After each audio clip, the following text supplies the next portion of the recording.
Армысыз көрермен, Мұқағали Мақатаевтың үздік 9 өлеңі. Оларды әрбір адам жатқа білуі тиіс.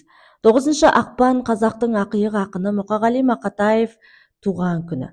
Қазақ поэзиясында үлкен қолтаңба қалдырған Мақатаевтың өлеңдерін білмейтін қазақ жоқ шығар. Ақынның туған күні қарсаңында назарларыңызға Мұқағалидың ең танымал 9 өлеңін ұсынамыз. Оның ең біріншісі ғашықпын. Ғашықпын, шын ғашықпын сол адамға, мен болмасам болмайын сол аман ба? О тәңірім, неткен жан қайрылмайтын жүрек еттен бәлде қол адам ба деп басталатын өлеңі.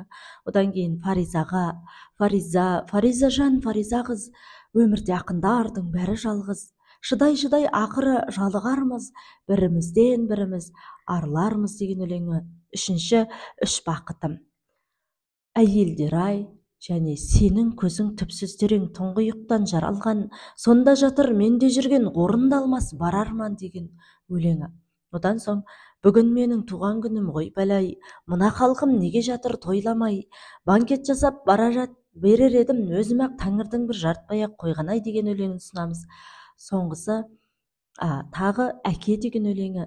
Ей өмір сүрейік алмасып, және тағы басқа өлеңдерін айта аламыз. Сіздер бұл өлеңдерді жатқа біліп, жатқа айтуға тиіссіздер, себебі Мұқағали Мақатаев қазақтың маңдайына біткен лирик ақындардың бірі.